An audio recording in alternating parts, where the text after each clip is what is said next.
자, 저희가 23세 이하 이 대회는 비교적 안 다루고 있었습니다. 네. 라이브도 따로 하진 않았고요. 뭐 황선홍 감독의 팀이 8강에 나가 있었고 그다음에 한일전이 있었기 때문에 이거를 중계를 할까 말까 했었는데 사실 저희가 다 지금 피파 온라인 뭐 대회도 하고 있고 그래가지고 뭐 결과를 보고 한번 얘기를 해보자라고 생각을 했는데 세게 졌어요. 굴욕적으로 졌는데 네. 뭐 내용도 얘기를 하겠지만 이 경기를 본 팬분들도 그리고 저희도 요 얘기하기를 위해서 봤을 때 이게 정말 모두 온전히 선수들이 너무 못해서 진 것인가 아니면 이 판을 짠 어떤 경기의 어떤 계획부터가 잘못된 것인가 그러니까 예를 들어 그런 건 얘기할 수 있죠. 이 선수들을 다시 조직해서 다른 사람이 어떤 그 그림을 그렸을 때 정상적으로 했다면 이 정도로 졌을 것인가. 왜냐하면 일본 대표팀은 완전히 23세 이하라고 보기에는 더 어린 선수들이랑 막 이렇게 들어가 있었던 선수들이 많거든요. 아니 23세 이하가 아니라 21세 이하예요. 21세예요. 본인들도 그렇게 얘기를 했잖아. 네, 21세 이하고 이제 21세 이하로 나오는 것에 대해서는 사실 다 알고 계실 겁니다. 네. 왜 파리올림픽 준비해야 되니까 이제 2년 후에 이 선수들이 딱 그 나이대가 되죠. 맞아요. 그 올림픽에 출전할 수 있는 거의 뭐 마지노선인 선수도 있고 그거보다 조금 더 뭐 어린 선수도 네. 있고 이제 하니까 일본은 21세로 이렇게 계속해서 이제 대회를 좀 조직해서 나오고 있는데 이게 이제 제가 2020년에 태국에 갔다 왔던 그 대회입니다. 그렇죠. 예, 원래 이제 U23 챔피언십이었죠? U23 챔피언십이라는 이름이었는데 이번 대회 이제 아시안컵이라고 부릅니다. 이제 명칭이 바뀌었어요. 네. 예, AFC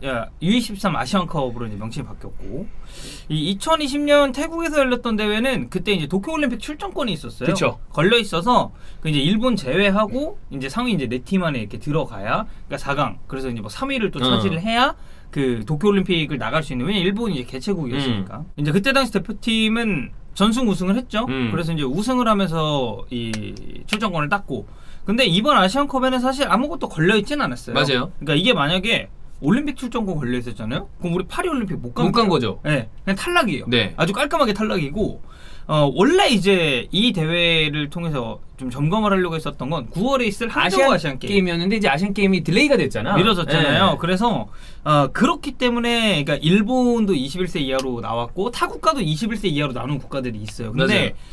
이 우리나라 같은 경우는 23세를 주축으로 편성을 한 것에 대해서 저는 어쨌든 원래는 항저우를 대비하려고 했었던 선수단이기 때문에 저는 이렇게 꾸려졌다고 생각을 하고 네.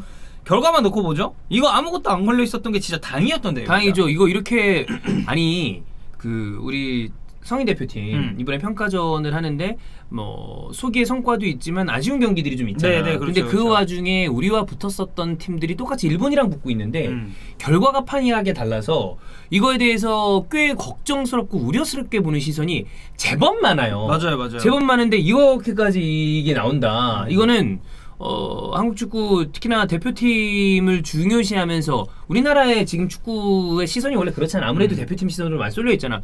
굉장히 좀 큰 문제입니다. 네, 그러니까 예선 단계도 그렇고 토너먼트 뭐 한 경기 했죠. 한 경기 했는데 이제 졌으니까 네.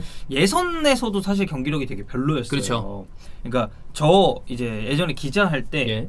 제가 나가기 직전에 후배가 한 명 들어왔는데 그 친구가 지금 타 언론사로 옮겨서 네. 여기 가 있습니다. 아. 우즈베크 갔다 왔어요. 네. 그래서 이제 좀 들었군요. 물어봤죠. 뭐 어떠냐? 분위기는 뭐 어떠냐 했는데 뭐 태국이랑 하기 전에는 아마 이거 기사로도 나왔을 거예요. 그 올해 공식 훈련 15분 참관 가능하잖아요. 근데 막 거기도 태국 코치가 와가지고 막 맞아요. 했다고. 들었어요. 네. 그래서 이제 좀 현지 얘기도 좀 들었는데 생각보다 그런 인프라나 이런 거는 꽤 괜찮았다고 하더라고요. 근데 예선부터 이 8강 단계에 이르기까지 이런 경기력적인 의무는 현지에 있는 다른 국적의 기자들이 조금씩 뭐 얘기를 하기도 했었다고 하고 특히 이제 어제 경기 같은 경우에는 이제 이강인 선수가 되게 고군분투를 했잖아요. 그렇죠. 근데 이강인 선수 얘기를 좀 많이 했다고 그러더라고요. 아무래도 이강인 선수는 경기하는 거 보면은 위에 있는 선수예요. 지금 레벨의 선수들보다는. 네. 그러니까 사실 빅리그에서 뛰고 있는 거고. 물론 이강인 선수는 이 이전의 경기들에서는 사실 약간 이제 좀 부침이 있었는데 이번 경기에서는 이제 고생을 했죠. 그러니까 이강인 선수도 이강인 선수인데 그런 선수 기용에 대해서 지금 비판이 제일 많이 나오고 있는 게 그거는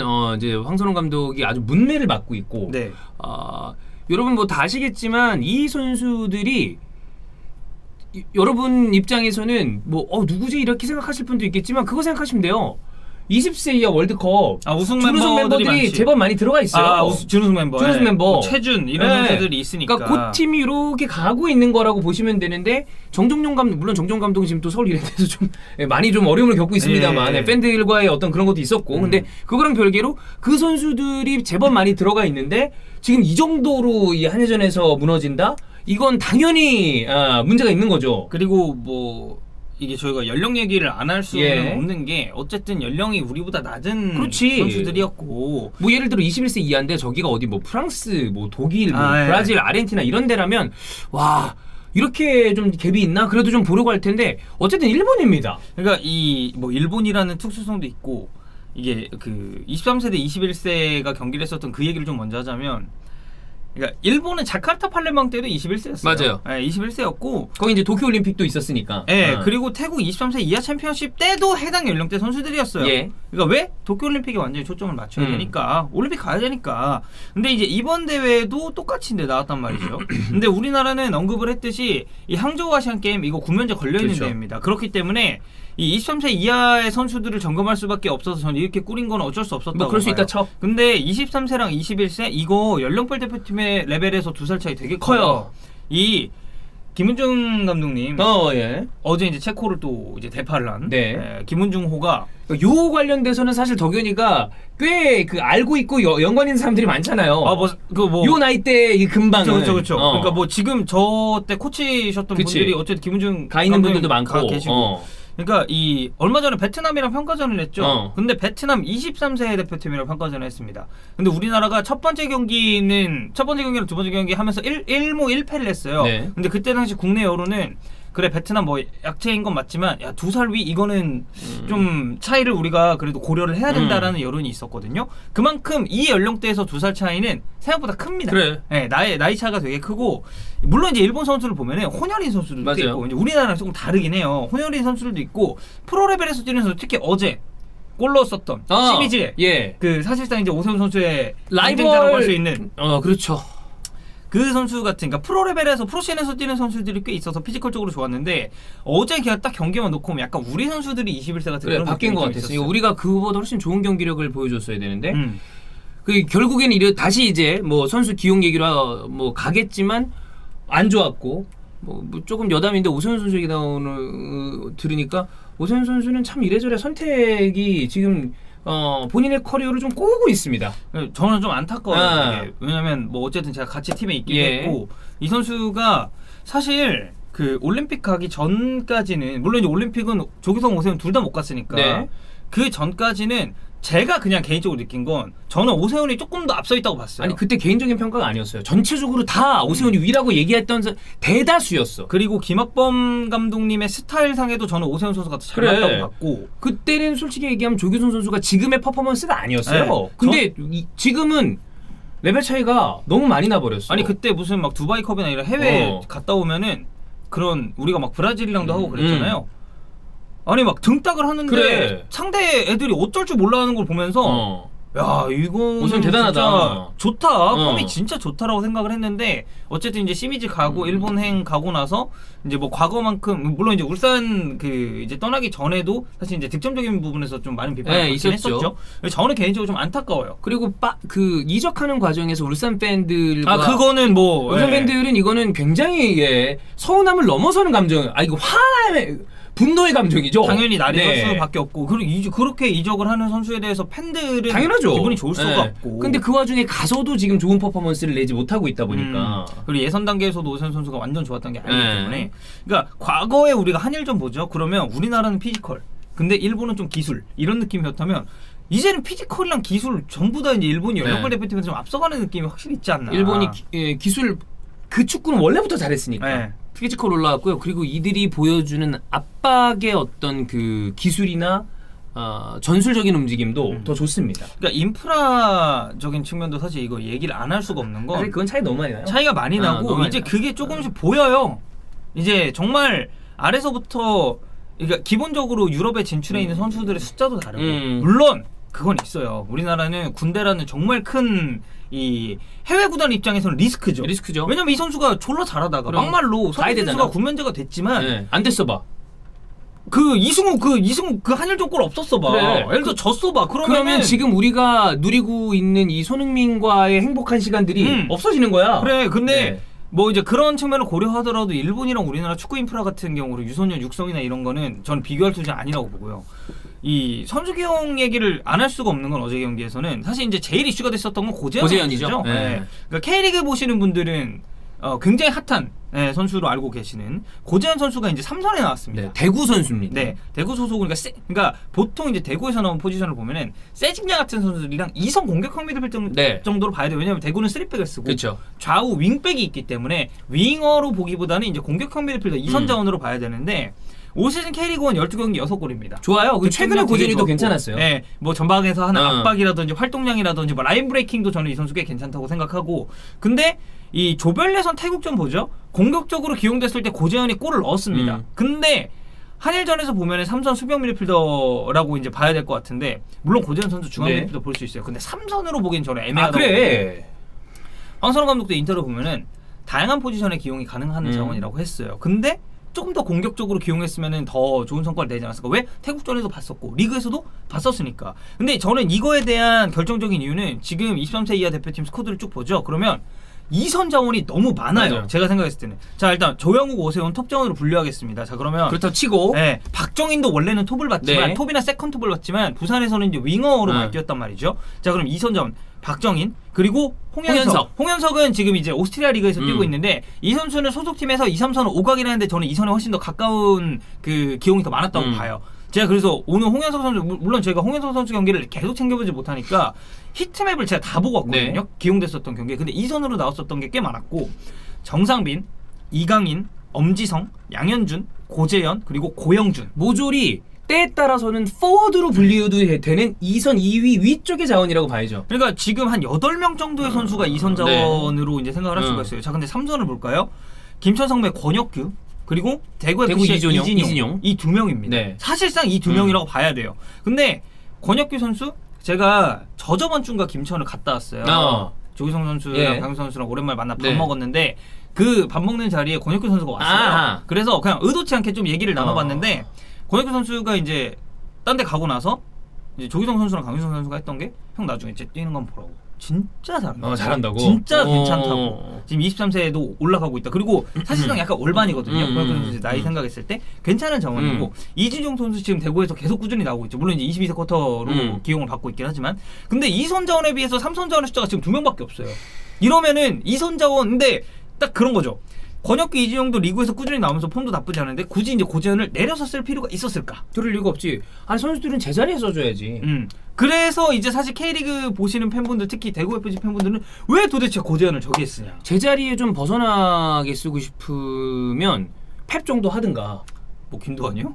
그 정도 하든가. 아니 어쨌든 막판에 무너져서 그렇지 펩 정도로 만약에 예를 들어서 그 선수를 컨버팅 시켜서 뭔가를 보여준다면 모르겠는데. 뭐 그렇죠. 예. 대표팀 레벨이라는 게, 그러니까 성인 대표팀이 아니라 연령별이라 할지라도 이게 매 경기를 이렇게 뛸 수 있는 게 아닌, 리그가 아닌 그 클럽 레벨이 아니기 때문에 원래 잘하는 자리에 되도록이면 넣어줘야 돼요.